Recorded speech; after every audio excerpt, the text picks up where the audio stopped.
sais jamais trop comment commencer. Je mets mes lunettes sinon je vois rien. Hello tout le monde, j'espère que vous allez bien.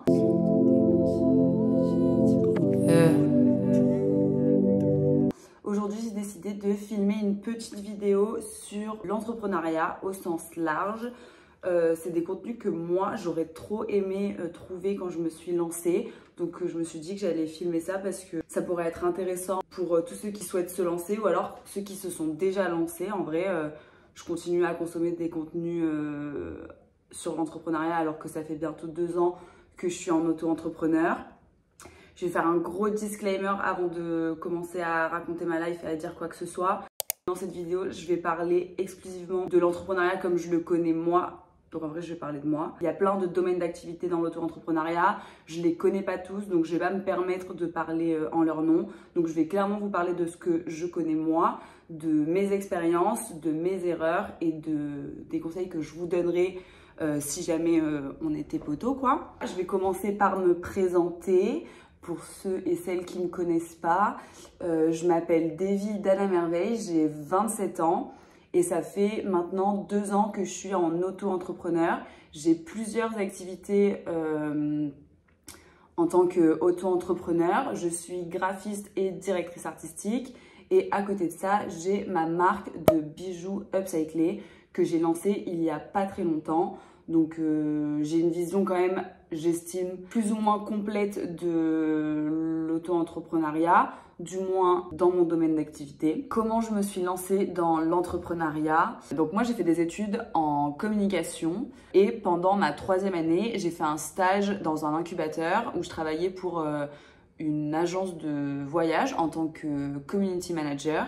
Et à la suite de ce stage, je parle vraiment trop avec mes mains, c'est... Je travaillais à côté de mes études. Putain, j'ai bougé la caméra.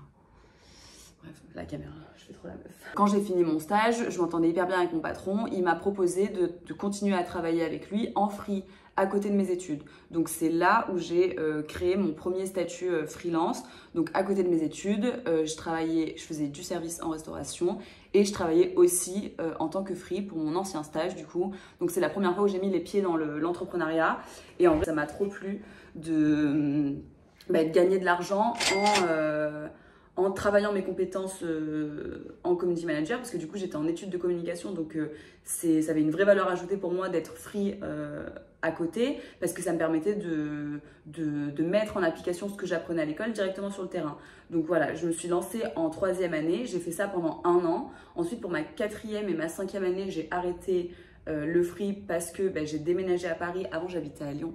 Hey, mais je raconte trop dans un ordre, vous allez rien comprendre. Puis il fallait que je me concentre davantage sur mes études. Enfin, j'avais plus le temps, j'avais plus autant de temps à accorder à mon client, donc j'ai arrêté. Et ensuite, j'ai terminé mes études, j'ai été diplômée. J'ai trouvé un CDI peut-être genre 2 jours après avoir terminé mon alternance de fin d'études. J'ai fait 3 jours. C'était une expérience horrible. Peut-être qu'un jour, je vous raconterai cette story time. Voilà. Donc, j'ai fait 3 jours. Je me suis cassée. Et en fait, je me suis dit... Il y a eu 1 mois où je me suis dit... mais putain, qu'est-ce que je vais faire là? Genre, j'ai quitté un CDI. Mais pour qui je me prends? Enfin, vraiment, j'avais vraiment ce truc de... Mais pour qui tu te prends en fait? Genre, tu trouves un CDI alors que la majorité des jeunes diplômés galèrent. Toi, tu trouves et tu fais 3 jours et tu te barres. Mais qui es-tu? Après ce mois de dépression, je me suis dit, mais Davy, remets-toi en free en fait. Tu kiffais bien faire ça pendant ta 3e année, t'as un peu plus d'expérience qu'il y a 2 ans, donc vas-y, lance-toi en fait. Et du coup, je me suis lancée. Donc voilà, je vais vous donner mes conseils pour se lancer dans l'auto-entrepreneuriat, du moins les choses que j'aurais aimé savoir avant de me lancer. Parce qu'on a un peu tendance à croire que l'auto-entrepreneuriat, c'est la fête, on travaille quand on a envie, on n'a pas de patron et tout, mais pas du tout. Il y a des réels intérêts derrière. Il faut savoir ce qu'on fait avant de se lancer. Je pense pas que tout le monde puisse être auto-entrepreneur, on en parlera d'ailleurs au cours de cette vidéo. Mais voilà, je vais vous dire un peu les choses que moi j'aurais aimé savoir avant de me lancer. Il y a un putain de reflet dans mes lunettes, mais en fait si j'enlève mes lunettes, je vois rien. Donc, et oui, je suis vieille, j'ai des cheveux blancs et des lunettes. Le premier conseil que je vous donnerai si vous avez envie de vous lancer, ce serait de définir votre... Je peux pas parler comme ça, on dirait une conseillère d'orientation. Donc oui, le premier conseil que je vous donnerai si vous voulez vous lancer dans l'entrepreneuriat, ce serait de définir votre offre. Donc que ce soit de la prestation de services ou de marchandises, c'est important de définir ce que vous voulez vendre ou offrir comme service parce que ça va vous apporter déjà une certaine légitimité quand vous allez vous présenter, démarcher des clients. Vous n'êtes pas obligé d'avoir un seul domaine d'activité. Exemple, moi je suis directrice artistique, graphiste et j'interviens aussi des fois pour des missions de social media management parce que c'est des domaines que j'ai déjà de 1 étudié au cours de mes études, de 2 qui me plaisent et de 3 que je maîtrise. Donc c'est des prestations de services que je peux proposer à mes clients et en fonction de leurs besoins, j'adapte. Quand des clients s'adressent à moi ou que moi je vais à la rencontre de clients, je leur propose différentes expertises et en fonction de leurs besoins, je pousse plus sur un domaine d'activité. Mon deuxième conseil, bien s'entourer. Ça, je l'ai compris bien assez tôt quand je me suis lancée. On est beaucoup seul dans l'entrepreneuriat. Ça peut vite être pesant émotionnellement et mentalement. Donc c'est hyper important de s'entourer, de bien s'entourer. Vous pouvez vous entourer d'autres auto-entrepreneurs en allant soit travailler dans des cafés où généralement la journée, les gens qui travaillent dans des cafés, c'est soit des free, soit des chômeurs qui recherchent du travail. Enfin bref, vous m'avez compris. Donc aller travailler dans des cafés, aller travailler dans des open space aussi. Des fois, vous pouvez payer votre place dans un open space à la journée, au mois ou parfois à l'année pour faire des rencontres et vous entourer de gens qui partagent vos problèmes en fait et qui connaissent votre mode de vie. Et moi, j'ai beaucoup de copines qui sont auto-entrepreneurs et c'est déjà hyper plaisant de se retrouver pour travailler ensemble, même si on ne travaille pas sur les mêmes projets. Mais il y a cette espèce de dynamisme de groupe où moi, je me sens déjà plus proactive quand je travaille avec d'autres gens freelance. Et ça vous permet aussi d'être avec des gens qui rencontrent les mêmes problèmes que vous. Je sais qu'il y a le nombre de fois où j'ai appelé mes copines pour leur dire est-ce que tu comprends là ce que je dois payer à l'URSSAF ou est-ce que toi tu as déjà entendu parler de la TVA. Enfin bref, toutes les questions où quand vous vous adressez à des gens qui sont pas auto, ils savent pas vous répondre parce que ça les concerne pas et c'est pas leur problème en fait. Donc c'est bien d'avoir un entourage qui partage un peu votre mode de vie et vos problèmes. Ça peut vous rassurer. Le plus aussi d'aller bosser en extérieur et de rencontrer des gens, ça peut aussi vous amener des clients en vrai. Donc c'est hyper important de ne pas se renfermer et de tout le temps bosser chez soi comme une huître. Comme une huître ? Je sais pas l'expression. Bref, vous m'avez compris. De pas s'enfermer et de bosser tout le temps tout seul. En vrai, c'est quelque chose que j'ai vécu, donc je peux vous en parler. Quand je me suis lancée en auto, donc il y a 2 ans, les 6 premiers mois, j'étais trop déter. Genre vraiment, j'étais là, je cherchais des clients, tac, tac, tac et tout. Genre je sortais, je bossais dans des cafés, nanana, je payais mes cafés 6 €, etc., etc.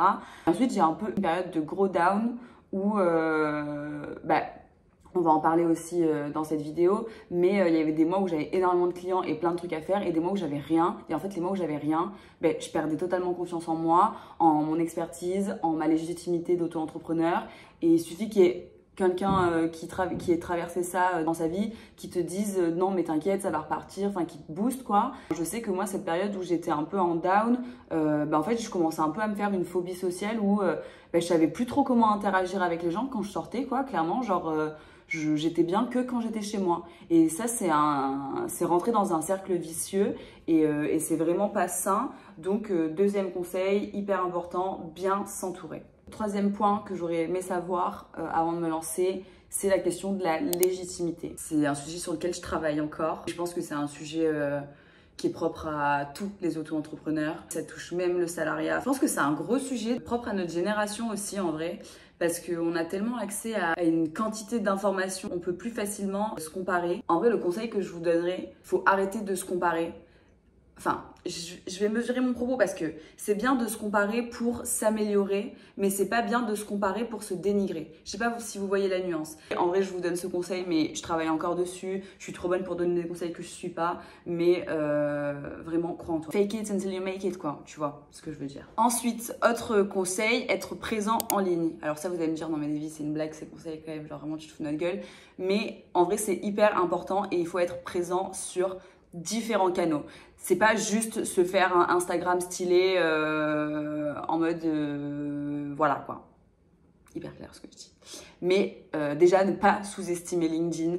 Moi, j'aime trop LinkedIn. Après, j'avoue, je suis une corrompue. J'adore LinkedIn. J'ai plein de potes qui comprennent pas pourquoi j'adore LinkedIn. Mais moi, j'aime trop. LinkedIn, Instagram, avoir un site aussi, c'est hyper important. D'avoir un site, en fait, d'être présent sur le web sans forcément les réseaux sociaux. Je parle pas forcément d'avoir un site de fou avec du motion design et tout, pas du tout. Juste avoir un site propre, clair, qui dit clairement ce que vous faites et ce que vous proposez. Maintenant, vous avez plein de moyens de faire des sites sans savoir coder une seule ligne. Vous avez Adobe Portfolio, il y a Wix, il y a WordPress, enfin bref, vous avez plein de... Même Behance, en vrai, vous pouvez carrément vous mettre sur Behance.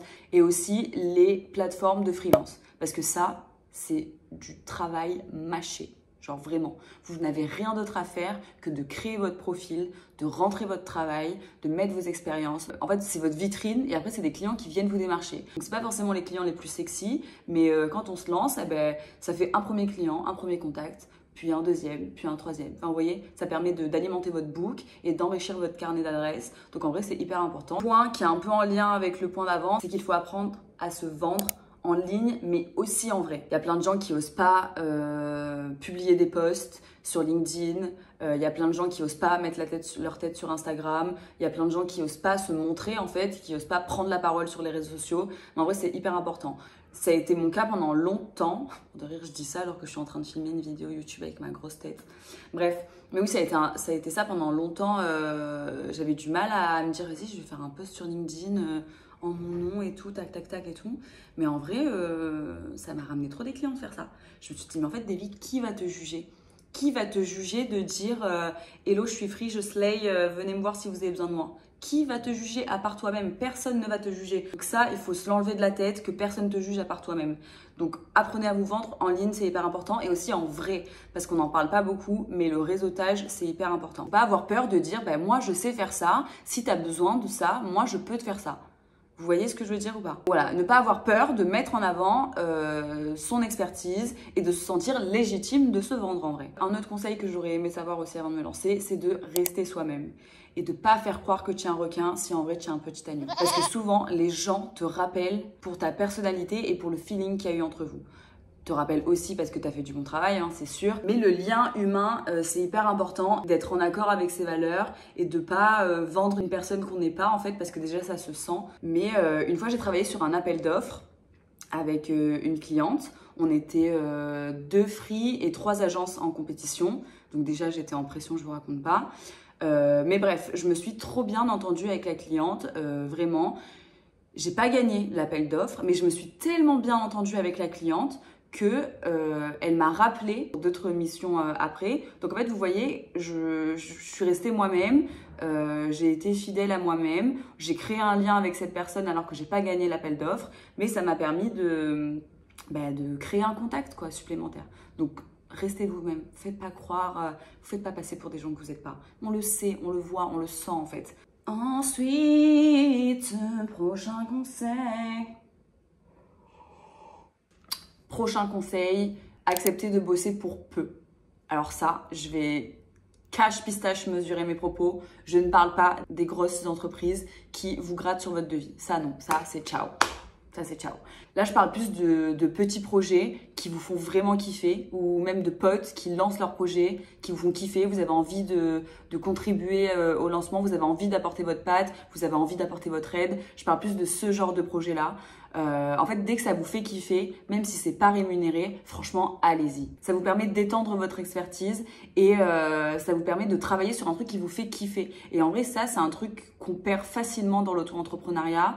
Je parle encore une fois dans mon domaine d'activité. Il y a plein de fois où on travaille pour des clients qui sont pas sexy et ça nous fait chier, mais on sait que ça paye notre loyer, donc on le fait. Donc si vous avez l'opportunité de bosser sur des projets plus cool, qui sont moins bien rémunérés, bah, franchement, vraiment mon conseil c'est de le faire parce que ça permet de développer votre créativité, de vous rebooster, de vous redonner foi en votre art, de vous donner, enfin, vous vous levez le matin, vous savez que vous avez ça à faire, ben vous avez envie de le faire, donc ça enrichit votre book, ça vous permet de faire des liens avec d'autres contacts. Vous arrêtez pas à un client qui vous dit ton devis il est trop haut et tout, c'est pas possible. Essayez de voir l'intérêt de chacun en fait, c'est donnant-donnant. Ça vous donne, vous apportez un service, mais ça peut vous renvoyer de la visibilité, des contacts. Donc essayez de réfléchir plus loin que le devis. Et encore une fois, je parle pas des grosses entreprises qui vous grattent votre devis, ça c'est ciao, vraiment. Ensuite, chose que j'aurais aimé savoir avant de me lancer, c'est qu'il va y avoir des mois avec et des mois sans. Ça, c'est vraiment le propre du freelance, mais on n'a pas de sécurité financière, on n'a pas de contrat qui nous lie à un client, parce que sinon ça s'appelle du salariat déguisé en fait, et on n'est pas à l'abri que demain, le client avec qui on bosse depuis 6 mois nous dise bah, c'est terminé, j'ai plus besoin de toi, ou que alors de notre côté, on n'ait plus envie de bosser avec ce client et qu'on lui dise bah, écoute c'est terminé, qu'on passe d'un mois où on a fait 3 000 € de chiffre d'affaires à un mois où on fasse 300. Donc il faut accepter ça, il faut pas perdre sa motivation, il faut continuer de travailler et pas lâcher prise en fait. Il faut accepter qu'il y ait des mois où vraiment ce sera pas la folie et des mois où on va pas pouvoir respirer tellement on aura de travail. Et on en vient du coup à un autre conseil que je vous donne, c'est de mettre de l'argent de côté. Je sais que c'est hyper bateau comme conseil, mais de vraiment mettre de l'argent de côté parce que comme je vous disais il y a 2 secondes, il y a des mois où vous allez cartonner en chiffre d'affaires et des mois où vous allez rien faire. Donc il faut anticiper les besoins financiers, hein. On va pas se mentir. En fait, je suis en train de me dire, c'est une note à moi-même que je suis en train de faire. Ensuite, autre conseil que je peux vous donner, c'est de vous organiser et de diviser votre temps. Ça, c'est la base pour être efficace dans votre travail, c'est de diviser votre temps. C'est simple, vous prenez votre semaine et vous la découpez. Un temps pour prospecter, un temps pour travailler pour vos clients, un temps pour travailler pour vous, pour développer votre communication et les projets sur lesquels vous bossez, et un temps pour prendre du temps pour soi. Et ça, c'est hyper important de trouver un équilibre parce qu'on ne va pas oublier que si on s'est mis en free, c'est pour être notre propre boss et qu'on n'ait personne sur notre dos qui nous dise c'est telle heure, il faut que tu sois là, nanana. Ça, on veut pas. Donc, ne pas mettre de côté le temps pour soi. C'est hyper important d'avoir un équilibre et organisez-vous dans votre travail pour pas être vite submergé en fait et travailler du lundi au dimanche parce que c'est important dans la semaine d'avoir des jours de coupure, même si je sais qu'en freelance, c'est très dur d'avoir des jours de coupure parce qu'on a toujours cette appréhension de ne rien avoir le lendemain ou la semaine d'après ou le mois d'après. Donc on a tendance à un peu surcharger nos journées de travail et nos semaines parce qu'on a peur à un moment de manquer. Mais c'est important de prendre du temps pour soi et même au niveau de sa créativité, je pense que c'est important de prendre du recul sur son travail, de couper un peu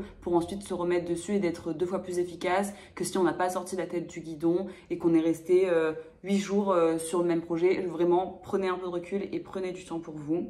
Ce qui nous emmène à notre prochain point, c'est de vous mettre un cadre et d'utiliser les outils d'organisation. Déjà, genre Notion, c'est génial, moi ça a changé ma vie, Notion, genre vraiment cœur sur vous.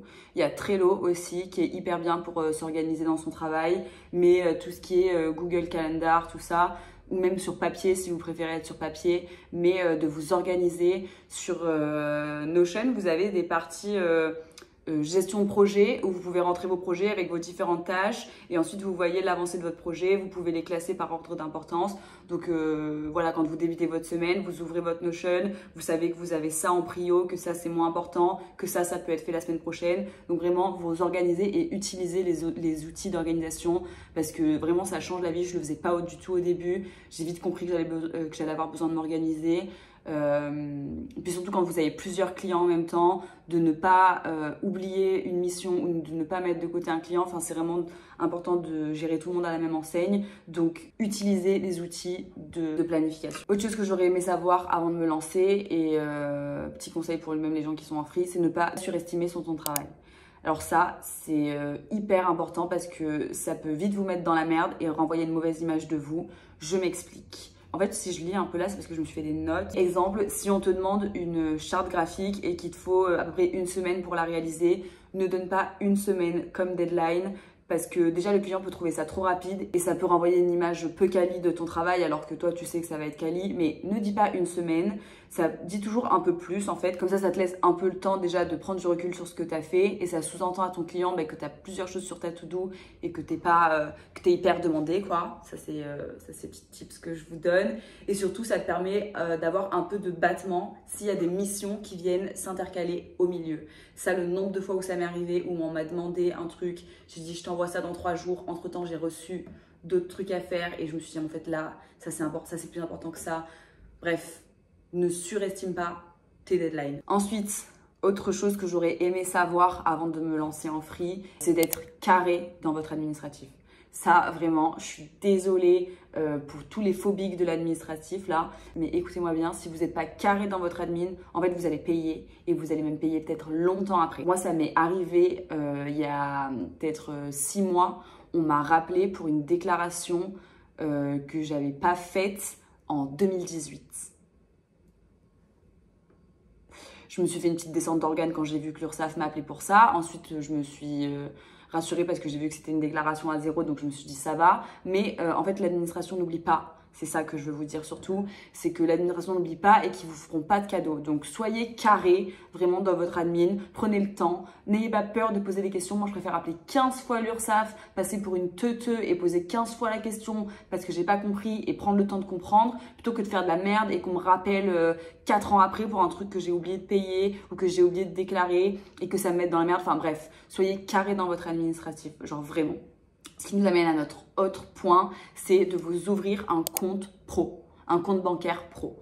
Ça m'a changé la vie. Maintenant, vous avez plein de banques pour les auto-entrepreneurs. Je pense à Shine, parce que je veux parler de Shine parce que moi, je suis chez Shine, mais c'est une banque qui vous permet d'éditer vos devis, d'éditer vos factures, qui vous font des rappels sur les moments où vous devez payer votre URSSAF. Ça calcule directement combien vous devez à l'URSSAF et combien vous gagnez. C'est hyper bien, genre vraiment ça vous permet de tout soit centralisé. En vrai c'est bien pour les phobiques de l'admin. Moi je suis pas trop une phobique de l'admin en vrai, je vous cache pas. J'aime bien quand c'est carré et tout, mais ça m'a enlevé une charge mentale en fait parce que j'ai tout au même endroit, mes devis, mes factures. Je sais quel client a payé, quel client l'a pas encore payé, à quel client je vais devoir envoyer une majoration parce que oui vous pouvez faire ça. Si les clients tardent trop à vous payer, vous pouvez les majorer. On n'en parle pas beaucoup mais en free, y en a qui attendent genre 90 jours pour nous payer. Mais moi, en fait, mon proprio, il n'attend pas 90 jours pour que je le paye. Donc, paye. Et donc, voilà. Donc, ça, faites-vous un compte pro, c'est hyper important. Et au début, moi, j'avais pas de compte pro. Et je me rappelle qu'il y a plein de mois où je dépensais un peu l'argent qui devait me servir à payer l'URSSAF. Et en fait, ça me mettait dans la merde parce que du coup, je piochais dans mes économies et c'est pas du tout... Enfin, vous voyez, c'est pas logique de faire ça. Donc, maintenant que je suis chez Shine... J'encaisse mes clients sur mon compte pro, je déduis mes 25% d'URSSAF que je laisse sur mon compte pro, le reste je me le balance sur mon compte perso et ça me permet en fait de dissocier les deux, le pro et le perso. Je sais que ce qu'il y a sur mon compte pro, ça me sert à payer l'URSSAF et ce qu'il y a sur mon compte perso, c'est pour ma vie d'avocat quoi. Pas du tout d'avocat d'ailleurs, bref. On rentre dans le technique 2 minutes, mais vraiment hyper important à savoir. 2 petits conseils pour les gens qui se lancent en free. Quand vous vous inscrivez sur l'URSSAF, cochez la case prélèvement des impôts à la source. Comme ça vous permet de ne pas payer trop quand vous déclarez vos impôts à la fin de l'année. Et demandez l'ACRE. L'ACRE, c'est hyper important et c'est trop cool. Ça vous permet de ne payer que 11% de charges sur la première année au lieu de 25%. Donc croyez-moi, ça fait la diff en vrai. Ensuite, accepte que tu vas faire des erreurs. C'est pas grave en fait. Moi je pars du principe où si tu as envie d'apprendre et que tu fais des erreurs et que tu te relèves de tes erreurs, c'est que t'as tout compris en fait. Parce que personne ne naît avec la science infuse. Je crois personne demain qui me dit je sais tout sur tout. Enfin vraiment, déjà personne ne dit ça. Si peut-être qu'il y a des gens qui disent ça. Je sais pas, mais en tout cas je les crois pas. Donc accepte que tu vas te tromper, accepte qu'il y a des mois où tu vas en avoir marre, accepte des mois où tu vas perdre confiance en toi, mais ne lâche pas et crois en toi. Et enfin, dernier conseil que je peux vous donner, c'est n'aie pas peur en fait. Vas-y. Si tu sens que l'entrepreneuriat c'est fait pour toi, si tu sens que tu as quelque chose à ajouter et que tu as vraiment envie de faire ça, franchement vas-y. Et ça en revient avec ce que je disais il y a 2 secondes, mais n'aie pas peur de te tromper. Si tu te lances dans l'entrepreneuriat et que ça marche pas, eh ben, tu réessayes ou alors tu changes de stratégie. Mais franchement, n'aie pas peur d'y aller. Crois en toi, crois en tes capacités, crois en ta légitimité et vas-y en fait. Genre vraiment, après je modère mon propos, je sais que l'entrepreneuriat c'est pas fait pour tout le monde, mais si tu penses que c'est vraiment un milieu qui peut te correspondre, dans lequel tu peux t'épanouir, eh ben franchement vas-y.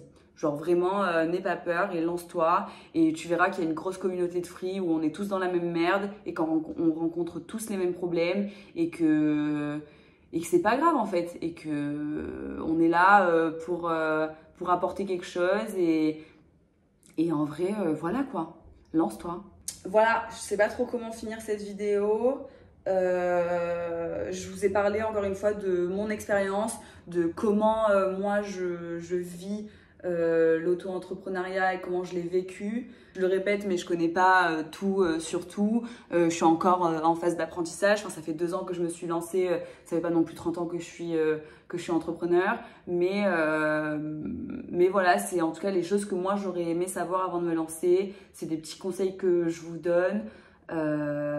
Voilà, peut-être que ça va vous aider, peut-être que vous aurez déjà quitté la vidéo depuis longtemps, j'en sais rien. En tout cas, si vous êtes toujours là, c'est que vraiment vous êtes des cœurs. N'oubliez pas de mettre des pouces et tout, genre parce que vas-y, ça référence bien et tout. Vas-y, pousse un peu. Donc voilà, en tout cas, moi, ça m'a fait plaisir de vous partager mes petits conseils. C'est la première face cam que je fais, genre vraiment. Oh, j'ai des fourmis. Ah! Je pourrais même peut-être faire une partie 2 sur cette vidéo parce qu'il y a tellement de choses il y a tellement de choses à dire, j'ai tellement d'histoires à raconter. Peut-être que peut-être qu'un jour je me chaufferai et je ferai des story time de mes aventures de free parce qu'en vrai en 2 ans il y en a eu et il y a aussi des histoires de fous, des rencontres de fous. J'ai rencontré des gens incroyables, j'ai bossé sur des projets trop cool. Donc voilà, peut-être que des fois, peut-être que je ferai une vidéo story time. Dites-moi en commentaire si ça peut vous chauffer de m'écouter raconter ma life. Parce que c'est ça en fait, hein, très clairement. Voilà, je sais pas comment finir, je commence à être un peu gênée parce que c'est gênant, donc je vous fais plein de gros bisous et encore merci si vous êtes là et voilà, gros bisous.